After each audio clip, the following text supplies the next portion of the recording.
नमस्कार, मैं हूं प्रशांत कुमार और आप देख रहे हैं पूर्वाक्रम स्पेशल। नियति भी क्या खेल खेलती है। जी हां, उसके खेल को कोई समझ नहीं पाता। किस मोड़ पर कब क्या हो जाए कहना मुश्किल है। और एक मां के सामने ऐसी मुश्किलें खड़ी थी। सवाल था उसके 3 साल के बेटे का। सवाल था एक मां की ममता का। या तो मां अपनी ममता छोड़ दे, अपने कलेजे के टुकड़े को छोड़ दे, अपने बेटे को छोड़ दे, खुद से अलग कर दे, या फिर वो लाचार होकर हार मान ले। ये एक ऐसी मां की कहानी है जो खुद अपना गुजारा बड़ी मुश्किल से करती है। ऐसे में अपने बेटे की देखभाल वो कैसे करे। सवाल गंभीर है, लेकिन प्रशासन भी गंभीर हो गया है, सरकार भी गंभीर हो चुकी है। लेकिन खतरा केवल एक मां की ममता को ही नहीं है। जी हां, खतरा बिहार में होने वाले विधानसभा चुनावों पर भी है। अगले आधे घंटे में हम इन सभी से आपको रूबरू कराएंगे। बने रहिए हमारे साथ। शुरू करते हैं पूर्वाक्रम स्पेशल।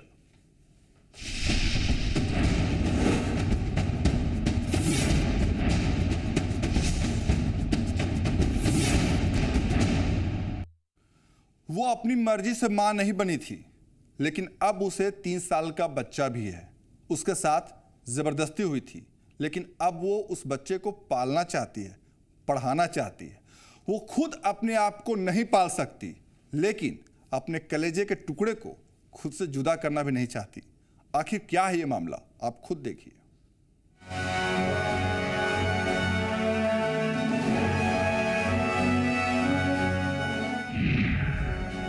एक समाज, कई चेहरे, उन चेहरों में एक चेहरा ऐसा भी जो खड़े करता है कई सवाल। हम आपको इस महिला का ना ही चेहरा दिखा सकते हैं और ना ही इसकी पहचान बता सकते हैं, लेकिन इस महिला की आप बीती जानकर आप दंग रह जाएंगे। इसके साथ जो गुजरी है वो किसी और के साथ ना गुजरे। ये महिला ठीक से अपना बोझ नहीं उठा सकती। ऐसे में अपने उस बच्चे का बोझ क्या उठाएगी जो इसकी मर्जी के बगैर वजूद में आ गया। आपको ले चलते हैं साल 2011 के पहले। झारखंड वैसे ही नक्सल प्रभावित इलाका है, और जिस इलाके की बात हम करने जा रहे हैं वो घोर नक्सल प्रभावित है। ये मामला है पूर्वी सिंहभूम जिले के गुड़ा बांधा इलाके का, और इस इलाके में गरीबी भी कायम है। इन्हीं इलाके में रहती थी ये महिला। आपको ये भी बता दें कि इस महिला पर पहले ही कुदरत का कम कहर नहीं टूटा था। ये महिला अपने दोनों पैरों के साथ एक हाथ से भी लाचार है, निःशक्त है। हाल ये है कि ये खुद से अपनी देखभाल भी नहीं कर सकती, लेकिन अब इसके ऊपर कुदरत की अगली मार भी पड़ने वाली थी। जी हाँ, इस निःशक्त महिला का एक बेटा है। अब सवाल यह है कि अपने बेटे को ये कैसे पाले। अगर आप मामले को इतना सीधा समझ रहे हैं तो फिर आपको बता दें कि यह मामला इतना सीधा नहीं है। इस महिला का ये बेटा इसकी मर्जी से नहीं हुआ। दरअसल इस महिला ने उस बेटे को जन्म दिया जो जबरदस्ती से मिला है।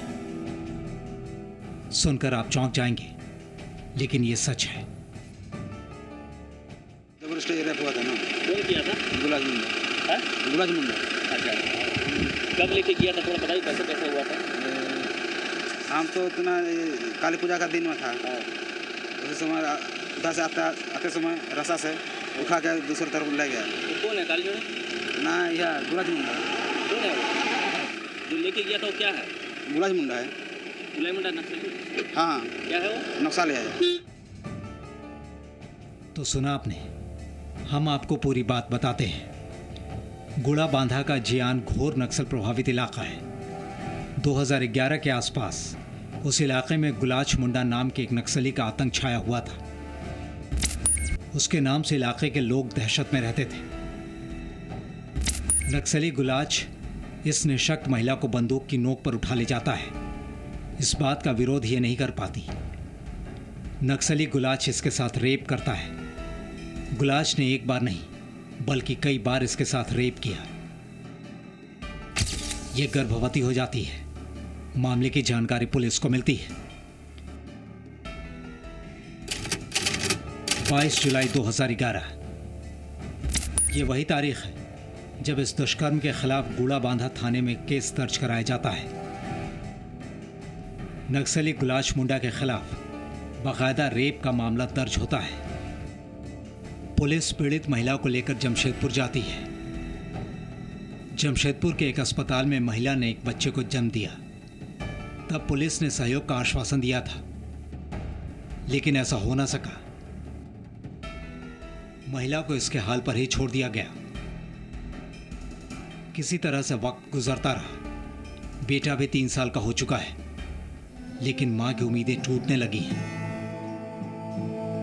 आस छूटने लगी है। अपने बेटे का भविष्य अंधेरे में नजर आता है इसे। कैसे पाले इसे, अपने कलेजे के टुकड़े को। खुद से दूर करना आसान भी नहीं, लेकिन दूसरा कोई रास्ता भी नहीं। काश कोई ऐसा रास्ता होता जो एक मां को अपने बेटे से जुदा नहीं होने देता। मुकेश मिश्र, जी मीडिया, जमशेदपुर। हालात ऐसे हो गए थे कि वो एक बेबस मां बन गई थी।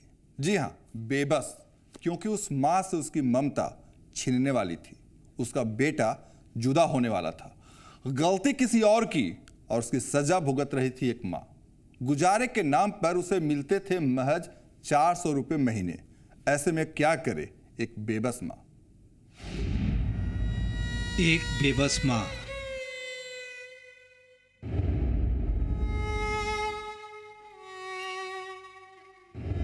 खुद का पालन करना मुश्किल।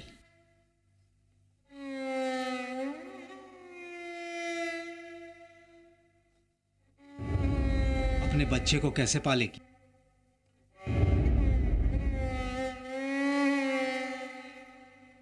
ये एक लाचार, बेबस और मजबूर मां की हकीकत है।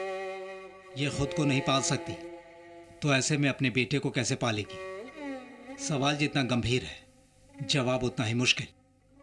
और आखिर में एक मां हार जाती है, कुदरत की दी हुई सजा के आगे, अपनी मजबूरियों के आगे, अपनी लाचारी के आगे। और आखिर में फैसला करती है कि अपने कलेजे के टुकड़े को, अपने लाडले बेटे को खुद से अलग कर देने का, खुद से दूर कर देने का, अपने बेटे को किसी व्यक्ति या संस्था को गोद देने का फैसला करती है, ताकि बेटा पढ़ सके, अच्छी जिंदगी जी सके। यह हाल है उस राज्य का जहां नक्सल समस्या से निपटने के लिए करोड़ों रुपए खर्च हो जाते हैं, लेकिन उसी नक्सली के गुनाहों की सजा से निपटने में वक्त लगने लगता है। नक्सली के हवस का शिकार बनी महिला की सहायता के लिए कोई आगे नहीं आता। महिला को विकलांग भत्ते के तौर पर 400 रुपया महीना मिलता है। अब 400 रुपए में अपना और अपने बेटे का पेट कैसे पाले? अभी तक भाई का, बुजुर्ग माँ बाप का सहारा है। उनके बाद क्या होगा, ये एक बड़ा सवाल है। जिस नक्सली ने रेप कर महिला को गर्भवती बनाया, उस नक्सली गुलाच मुंडा की मौत हो चुकी है।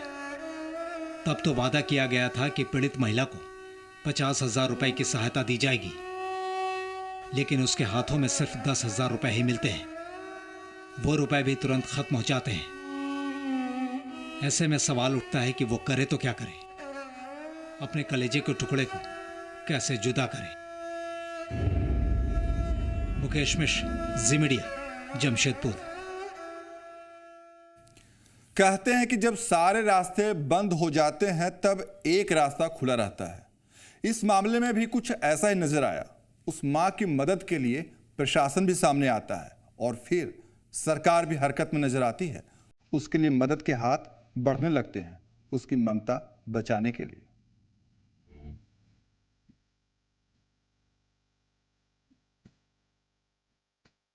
एक रेप पीड़ित बिन ब्याही मां ने एक बेटे को जन्म दिया था। ऊपर से कुदरत का सितम ये कि पीड़ित निशक्ति है। मुसीबत की दोहरी मार थी। आगे कुछ सूझ नहीं रहा था, मंजिल कहीं दिख नहीं रही थी। लेकिन यह हकीकत है कि दुनिया में आए हैं तो जीना ही पड़ेगा। जीवन अगर जहर है तो पीना ही पड़ेगा।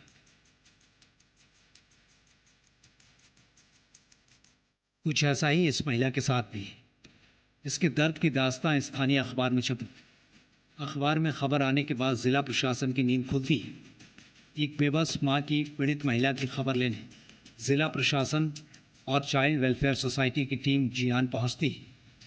मां और बेटे को जमशेदपुर लाया जाता है। अभी बच्चों को आप लोग अपने साथ ले जाए, बच्चों को यहाँ नहीं रखेंगे? अभी नहीं रखेगा, वही कम से कम 5 साल होना है इससे, 5 साल होने दो, उसके बाद रखेंगे। उसके बाद रखेंगे। हाँ तो अभी सुरक्षा से ले जा रहे हो? हाँ से अभी यहाँ पर क्या बात है, क्या बोले सर लोग? हाँ। क्या बोले सर लोग अभी यहाँ पे? अभी देगा उसका जितना या दिक्कत है ना, जितना सरकार यह है रुपया देगा। इसके बाद महिला की मदद के लिए अधिकारी भी आगे आते हैं। इसके लिए मदद की बात की जाने लगती है। सरकारी योजनाओं को भी याद किया जाने लगता है कि अब इस महिला की एक मां की तकलीफें दूर हो जाएंगी। एक विकलांग माँ का है जो दोनों पैर और एक हाथ से पूरी तरह से विकलांग है, और उसका 3 साल का बच्चा है जिसका पालन पोषण वो करने में सक्षम नहीं है, और वो शारीरिक शोषण से वो बच्चा पैदा हुआ था, इसलिए उस तरफ भी कोई इसको। इन सब के बीच एक गंभीर सवाल भी है। बच्चे को बाल सुधार गृह में रखने की बात कही गई। आखिर एक माँ खुद अपने बेटे को अपने से दूर कैसे कर दे? भला ये कैसे हो सकता था? महिला ने अपने जिगर के टुकड़े को अपने से दूर नहीं होने दिया। फिर तय होता है कि बच्चे के मामा और नानी के घर बच्चे की परवरिश की जाएगी। बच्चे और माँ को और उनके अन्य परिवारजनों को अनुरोध किया गया कि वो लोग यहाँ पर घागीडी में चिल्ड्रन होम है, वहाँ आ जाएं। उसका ये भी मकसद था कि वो चिल्ड्रन होम अपनी आँख से देख लें।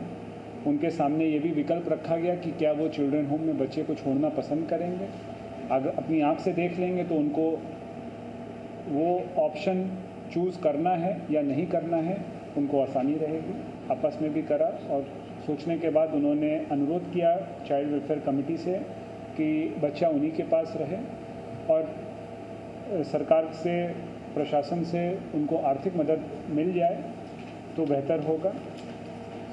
चाइल्ड वेलफेयर कमेटी ने उनका आवेदन प्राप्त कर लिया है, और ICPS के तहत जो स्पॉन्सरशिप का विकल्प हो रहा है उसी पर हम लोग आगे बढ़ रहे हैं। चाइल्ड वेलफेयर सोसाइटी की प्रभा जायसवाल भी इस मामले में मौजूद थी। प्रभा कहती हैं कि वो इस मसले पर गंभीर है। प्रभा ये भी दावा करती हैं कि जो भी प्रावधान होगा उसे पूरा किया जाएगा।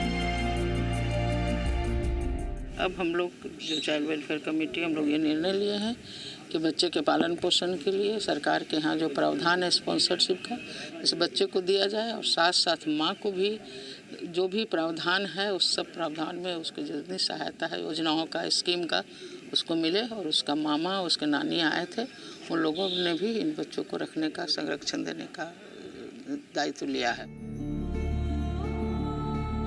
इस पीड़ित मां के लिए मदद के दरवाजे खुलने लगे हैं। कुछ उम्मीदें हैं जो पूरी हुई हैं, तो कुछ उम्मीदें हैं जो अभी तक आस में हैं। लेकिन इतना तो सच है कि एक मां अपने आखिरी दम तक अपनी संतान के लिए उम्मीद नहीं छोड़ती। ये इस मां से बेहतर और कौन समझ सकता है?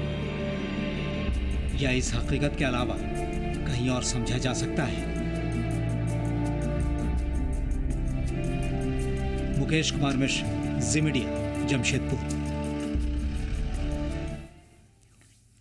और आपको बता दें कि प्रशासन ने इस महिला की मदद के लिए कई घोषणाएं कर दी हैं। प्रशासन की तरफ से पीड़ित मां को मुहैया कराई गई सुविधाओं को आप भी सुन लीजिए। इसके 3 बिंदु थे। पहला बिंदु था इंटीग्रेटेड चाइल्ड प्रोटेक्शन स्कीम के तहत 2000 रुपये प्रति माह को देना, जो कल ही आप सबको पता है दे दिया गया है। दूसरा बिंदु है विक्टिम कंपनसेशन स्कीम। इस संबंध में डालसा में कमेटी जांच करके एक प्रतिवेदन देगी। हम लोग इकोनॉमिक क्या क्या मदद कर सकते हैं उसके लिए आज हम लोग यहाँ पर बैठे हैं। इसमें हम लोगों ने एक समेकित प्लान बनाया है महिला की और बच्चे की और उसके पूरे परिवार की इकोनॉमिक अपलिफ्टमेंट किस तरीके से किया जाए। इसमें हम लोगों ने तत्काल प्रभाव से धोती साड़ी दे दी है, कंबल दिया है, महिला को एक व्हील चेयर भी दे दी है क्योंकि वो डिसेबिलिटी है। HCL के CSR मद के तहत हम लोगों ने उनको चापानल सैंक्शन किया है, कम्युनिटी टॉयलेट सैंक्शन किया है और पर्सनल चीज़ों के लिए जैसे बर्तन, बच्चों के कुछ खिलौने और आवश्यक वस्तुओं के लिए 10,000 रुपये तक हम लोगों ने सैंक्शन किया है। तो देखा आपने कि जब प्रशासन हरकत में आता है तो हालात किस कदर बदलने लगते हैं। एक माँ की ममता को बचा लिया जाता है। बहरहाल फिलहाल वक्त एक छोटे से ब्रेक का।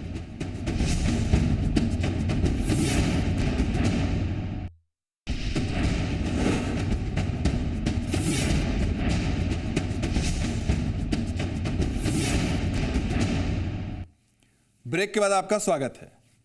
बिहार में विधानसभा चुनाव होने वाले हैं, लेकिन इसका असर केवल बिहार में ही नहीं बल्कि झारखंड में भी देखा जा रहा है। झारखंड में भी गतिविधियां बढ़ गई हैं। जी हां, बिहार चुनावों पर लाल आतंक का साया मंडरा रहा है।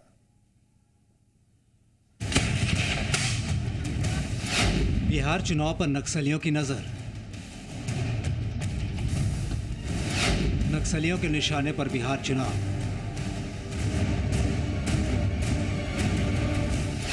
खतरे के मद्देनजर प्रशासन हुआ सतर्क।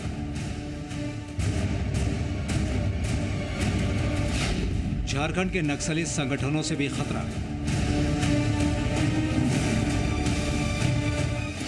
सीमावर्ती इलाकों में बढ़ाई गई चौकसी।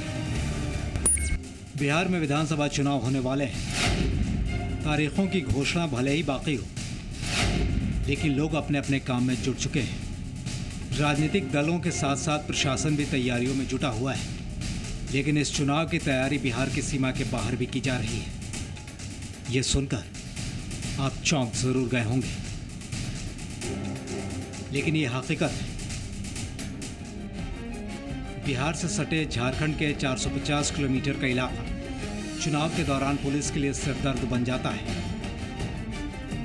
झारखंड एक नक्सल प्रभावित राज्य है और नक्सली लोकतंत्र के महापर्व का बहिष्कार करते हैं।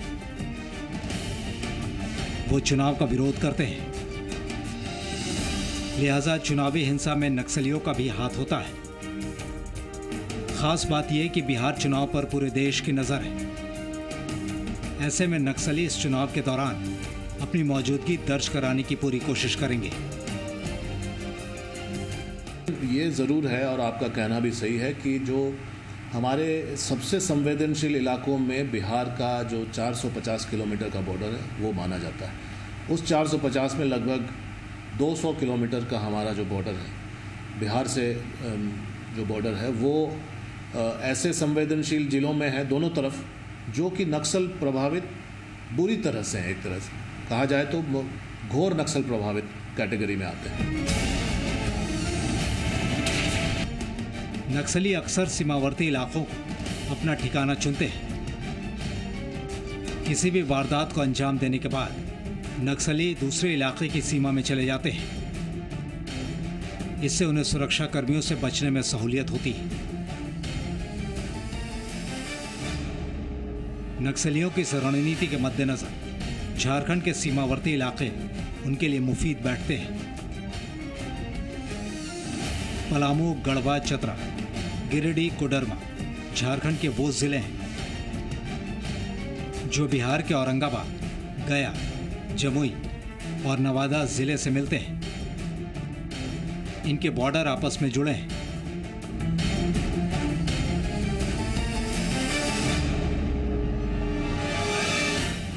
ऐसे में ये इलाका नक्सलियों के लिए खास हो जाता है। पुलिस नक्सलियों से निपटने की कवायद में जुट चुकी है, लिहाजा police joint inter state operation चलाकर नक्सलियों की साजिश नाकाम करने में जुटी है। इलेक्शन के मद्देनज़र ये महत्वपूर्ण इसलिए है क्योंकि इलेक्शन में पुलिस की एंगेजमेंट दूसरे तरीके की हो जाती है। तो पुलिस, बिहार पुलिस जो है इलेक्शन ओरिएंटेड हो जाएगी और उस समय में ज़्यादा नुकसान झेलने की गुंजाइश रहती है। इसलिए जो हमारे पिछले दिनों मीटिंग हुई है, शेरघाटी में हमारा समन्वय मीटिंग हुआ है, डीआईजी हज़ारीबाग, आईजी बोकारो इत्यादि ने समन्वय मीटिंग कई दौर का किया है बिहार पुलिस के पदाधिकारियों से। उसके पीछे मंशा ये है कि जब अदरवाइज एंगेज हो जाए पुलिस फोर्स बिहार का और ऑपरेशनली एंगेज ज़्यादा ना हो पाए, उस समय हम लोग ऑपरेशनल सपोर्ट सरहद के रादर जो बॉर्डर है उसके इस पार हम लोग ज़रूर करें। बिहार विधानसभा चुनाव की हलचल बॉर्डर पार तक देखी जा रही है।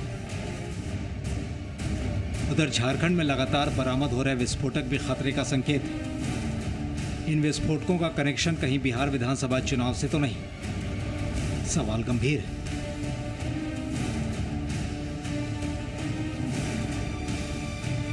इसलिए पुलिस भी ज्यादा गंभीर हो चुकी है। वो मुस्तैद है हर चुनौती से निपटने के लिए, उसका मुंह जवाब देने के लिए।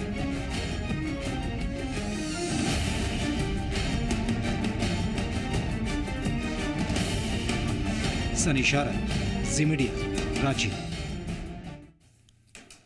खतरा और भी है, लेकिन बताएंगे एक छोटे से ब्रेक के बाद।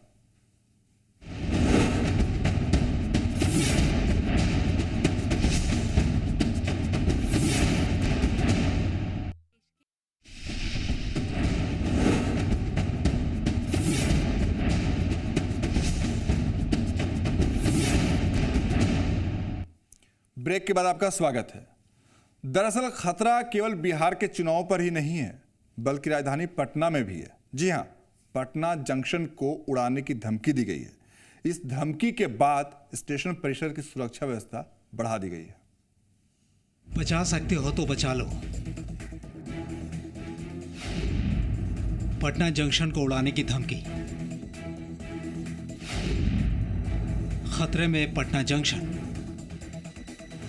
पटना जंक्शन निशाने पर है, उसे बम से उड़ाने की धमकी दी गई है। धमकी की खबर मिलते ही सभी के होश उड़ जाते हैं, हड़कंप मच जाता है। आनन फानन में पूरे स्टेशन की तलाशी शुरू कर दी जाती है। बम स्क्वाड दस्ता मौके पर पहुंच जाता है। जंक्शन से गुजरने वाली ट्रेन के साथ प्लेटफॉर्म्स की सघन जांच की जाती है। सुरक्षा के मुकम्मल इंतजाम किए जाते हैं। दरअसल सुबह के 6:36 पर एक मैसेज आता है। ये मैसेज इस पे सुरक्षा के मोबाइल पर आता है। मैसेज में लिखा होता है कि स्टेशन को उड़ा देंगे, बचा सकते हो तो बचा लो। इस धमकी भरे मैसेज के बाद हड़कंप मच जाता है। स्टेशन परिसर की सुरक्षा व्यवस्था बढ़ा दी जाती है। बम निरोधक दस्ता और डॉग स्क्वाड की टीम मौके पर पहुंच जाती है। प्रशासनिक अमला दल बल के साथ पहुंच जाता है। पूरे स्टेशन परिसर को कब्जे में ले लिया जाता है। स्टेशन के हर कोने की तलाशी ली जाती है। हालांकि कहीं कुछ आपत्तिजनक नहीं पाया जाता। इस बीच स्टेशन पर भारी भीड़ होने से जांच में काफी परेशानी का भी सामना करना पड़ता है। एहतियातन कई रास्तों को बंद भी कर दिया जाता है ताकि किसी अप्रिय घटना को होने से रोका जा सके। राज्य में विधानसभा चुनाव होने वाले हैं, ऐसे में इस धमकी को हल्के में नहीं लिया जा सकता। धमकी भरा मैसेज भेजने वाले का नंबर फिलहाल उजागर नहीं किया गया है। हालांकि ऐसे मैसेज कई बार महज शरारत करने वाले कदम होते हैं। पूर्व केंद्रीय मंत्री अली अशरफ फातमी को भी धमकी देने का मामला सामने आया था, लेकिन ये धमकी एक शख्स की महज शरारत भर थी। आखिर में धमकी देने वाला शख्स पकड़ा भी जाता है, मगर धमकी देने के ऐसे मामलों को हल्के में कतई नहीं लिया जा सकता। जिस शख्स ने धमकी दी है वो भी जल्द ही पकड़ा जाएगा, लेकिन सुरक्षा को लेकर एक गंभीर सवाल जरूर खड़ा होता है। जरूरत है सजग चौकसी बरते जाने की, ताकि किसी अप्रिय घटना को होने से रोका जा सके। अमित कुमार के साथ ब्यूरो रिपोर्ट, जी मीडिया, पटना। जुर्म की दुनिया की खबरों में आज बस इतना ही। आप रहिए सावधान और बाखबर, क्योंकि जुर्म कहीं भी और कभी भी हो सकता है। इसी के साथ दीजिए इजाजत। नमस्कार।